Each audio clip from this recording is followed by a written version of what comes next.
Good evening सभी को, good evening, नमस्कार। भारत के स्वर्णिम इतिहास में आपका एक बार फिर से स्वागत है। जैसा कि हमारा मध्य प्रदेश की श्रृंखला चल रही थी, मध्य प्रदेश के इतिहास के बारे में हम बात कर रहे थे, तो उसी क्रम में आज हम आगे बढ़ते हैं। तो पिछले लेक्चर में क्या है, हमने इससे जो पिछले लेक्चर हुए थे तो हमने जो प्रीवियस बात की थी वो प्राचीन में भी क्या है, हमने महापाषाण काल देखा, ताम्रपाषाण काल देखा, उसके बाद हमने नंदवंश देखा है ना। उसके बाद क्या बोलते हैं, फिर हमने अपना मौर्यकालीन देखा। अब हम आज हम बात करेंगे आगे किसकी, सातवाहन काल की, किसकी, सातवाहन वंश की। इसका मध्य प्रदेश में किस प्रकार क्षेत्र रहा और मध्य प्रदेश में सातवाहन वंश किस प्रकार के क्षेत्र इसके अंतर्गत आए और कहाँ कहाँ इनके हमें साक्ष्य मिले हैं, किसके, सातवाहन वंश के। तो सातवाहन वंश में ही क्या है, सातवाहनों का और शकों, सातवाहन और शकों के बीच में क्या है, संघर्ष हुआ था। The conflict between happened between शक एंड सातवाहन। तो सातवाहन और यहाँ पर शकों के बीच क्या है, संघर्ष हुआ था, जिसमें क्या है, शकों को क्या है, करारी हार मिली थी। किसके द्वारा, शक शासक जो नहपान था उसको यहाँ पर गौतमी पुत्र सतकर्णी ने यहाँ पर जबरदस्त शिकस्त दी थी। तो आज हम यही बात करने वाले हैं।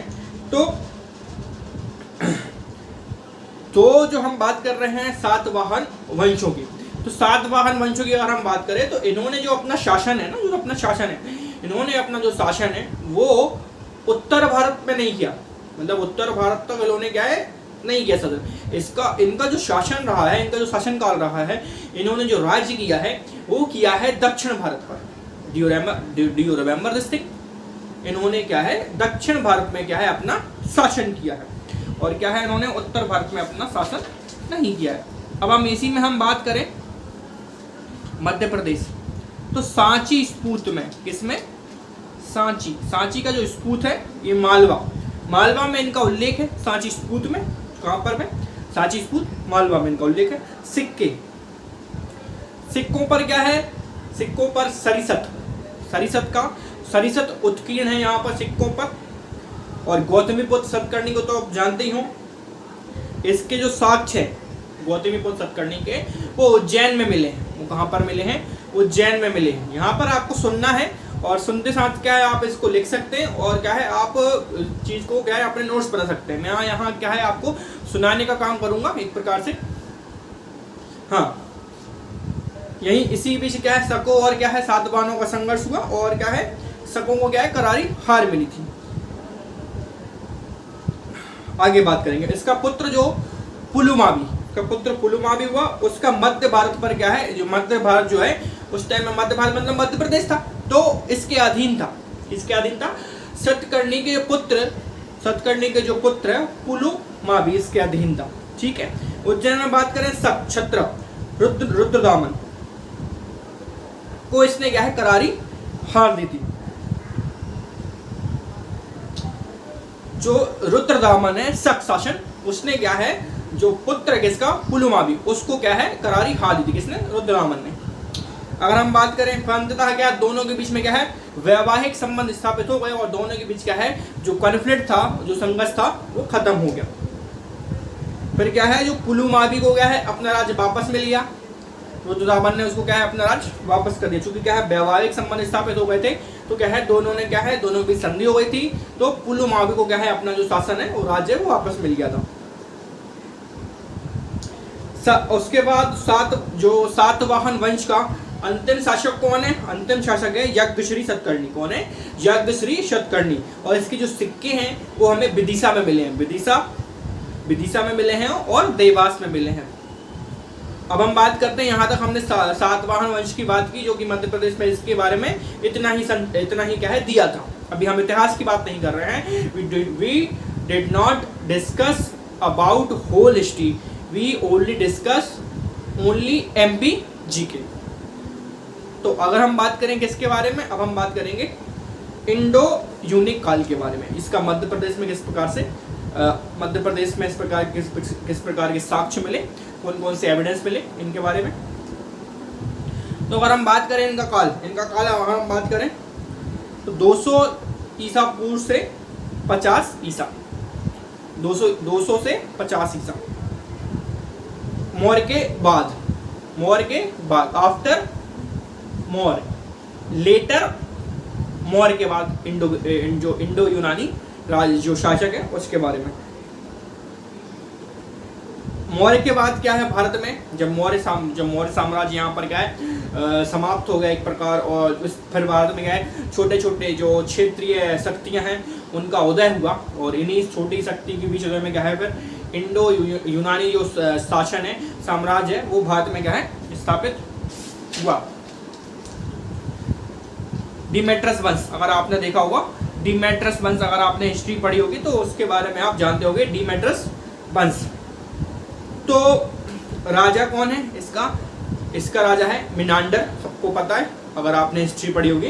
तो मिनांडर इसका राजा है, किसका, डिमेट्रियस वंश का। उसके बाद इसको मिलिंद भी कहते हैं, और क्या है इसने क्या है विशाल साम्राज्य की स्थापना की। पाटलिपुत्र तक क्या है इसने अपना साम्राज्य फैलाया। पाटलिपुत्री पटना, आज का जो पाटलिपुत्री है, मतलब उस समय का जो पाटलिपुत्री है उसका आज के जो उसका आधुनिक नाम है वो पटना है। तो पटना तक क्या है इसने अपना साम्राज्य फैलाया। आगे हम बात करें नागवंश जो क्या है नागसेन ने ही क्या है मिनांडर को क्या है बौद्ध बनाया। नागसेन है यहाँ पर, उन्होंने क्या है जो मिनांडर है उसको क्या है यहाँ पर बौद्ध बनाया। और हमें इसके सिक्के कहाँ पर मिले हैं, किसके, मिनांडर के। इसके सिक्के हमें मिले हैं बालाघाट में, इसके सिक्के मिले हमें, और आबरा मंदसौर में इसके हमें सिक्के मिले हैं। ठीक है, यहाँ तक आपका हो गया कौन सा हो गया इंडो काल। ठीक है, इसके बाद अगर हम बात करेंगे बस शक साम्राज्य की, वी विल डिस्कस अबाउट शक। तो शक साम्राज्य की अगर हम बात करें 50 बीसी से लेके 300 ईसा। ठीक है, अगर हम बात करें तो शक कौन थे, शक की अगर हम बात करें, अगर हम भारत के संदर्भ में बात करें तो भारत का अगर हम मैप देखेंगे, यहाँ हो गया, यहाँ अगर हम भारत का मैप देखेंगे तो चीन की एक जाति थी, कौन, पाकिस्तान, और इस तरफ अगर हम देखें चीन। तो अगर हम बात करें जो शक यहाँ पर शक जाति की, तो वो एक प्रकार की चीन की जाति थी, वो मक्कड़ जाति थी चीन की। और इसके बाद क्या है यूनान के बाद क्या है शक साम्राज्य, यूनान के बाद क्या है शकों ने क्या है भारत पर आक्रमण किया और एक प्रकार से क्या है अपना साम्राज्य स्थापित किया। तो अगर हम बात करेंगे जो चीन, यह जाति कहाँ से थी, ये पश्चिमी चीन से आई थी। कहाँ से आई थी, पश्चिमी चीन से आई थी, और वहीं पर क्या है वास करती थी और घुमक्कड़ जाती थी। ठीक है, और इसका आगमन अगर हम बात करें तो क्यों आया था, क्योंकि घुमक्कड़ लोग हैं, और घुमक्कड़ लोग क्या है खानाबदोश लोग हैं, और उन्होंने सुना है कि भाई भारत में अच्छा खासा पैसा है, तो यहाँ पर क्या है उन्होंने आक्रमण कर दिया। तो इसके साक्ष्य हमें कहाँ मिले हैं, नासिक में मिले हैं, उज्जैन में मिले हैं, मथुरा में मिले हैं, पंजाब में मिले हैं, और छत्तर राज्य में इसके साक्ष्य मिले हैं। और उन्होंने क्या है इसी मतलब इतने राज्य को क्या है उन्होंने क्या है अपना साम्राज्य स्थापित किया इतने क्षेत्रों पर।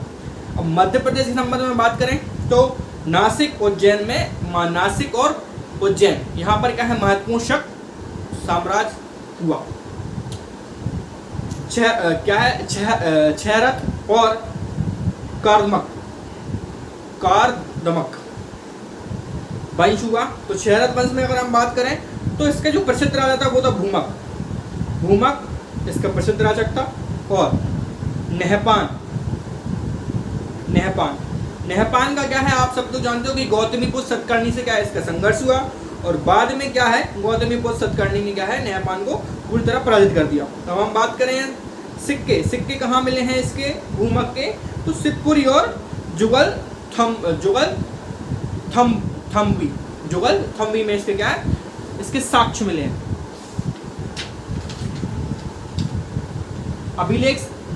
अभिलेख से अगर हम देखें, एक अभिलेख में हमें क्या मिला है, एक अभिलेख से उज्जैन का जो तेली मंदिर है वहां पर क्या है इसने दान दिया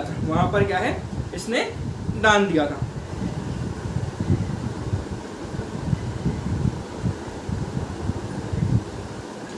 कदमरक वंश की बात अगर हम बात करें तो यशोमती पुत्र कौन है? चस्टन, उज्जैन का शासक है, और राज्य कौन सा है? कदमरक। और गिन्नार अभिलेख से क्या है हमें? गिन्नार अभिलेख से क्या है? जो कि क्या है? सौराष्ट्र दर्शन इसने क्या है?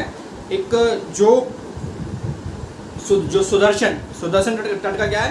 पुनर्निर्माण करवाए थे। चलो अगर हम बात करें संस्कृत का, ये क्या है? महान पंडित था।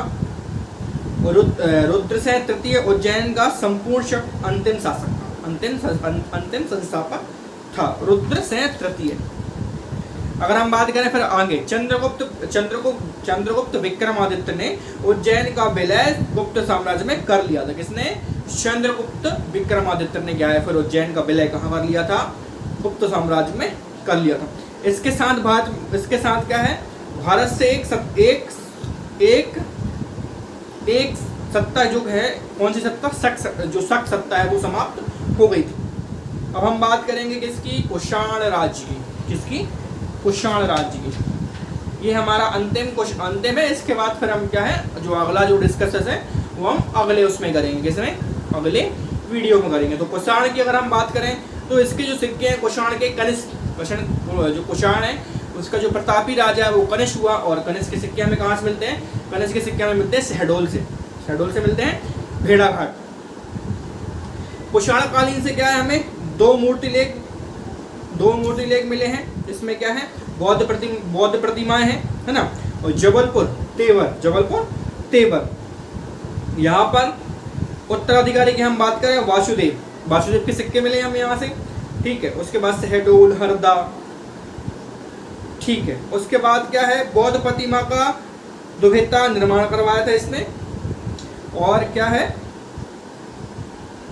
बाद में जो उसके उत्तराधिकारी हैं वो हुए।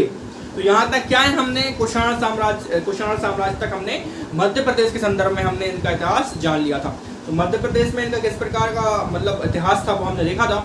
इसके बाद हम कुषाण के बाद जो हमारा जो अगला हिस्ट्री में जो टॉपिक है वो हम देखेंगे। तब तक के लिए आप हमारे साथ बने रहिए। अगर आपको ये वीडियो में क्या है, अगर आपको सुनने से अगर आपको लग रहा है कुछ ज्ञान प्राप्त हो रहा है तो आप इसको आगे देख सकते हैं, कंटिन्यूसली कर सकते हैं। और यहाँ पर क्या है, आपको सिर्फ सुनना है और सुनने से ही क्या है चीज़ें आसान हो जाएंगी। आप इसके साथ ही रहकर अगर आपको नोट्स बनाना है तो आप नोट्स बना सकते हो। नहीं तो क्या है, मेरे द्वारा सिर्फ क्या है, आपको जो हमारा मध्य प्रदेश का इतिहास है, जो प्राचीन है, प्राचीन के साथ जो मध्य है और आधुनिक है, वो यहाँ पर बताया जा रहा है। तब तक आपको क्या है, अगर इसको देखने में आनंद प्राप्त हो रहा है तो देखते रहिए और इस पेज को क्या है लाइक करते रहिए। धन्यवाद।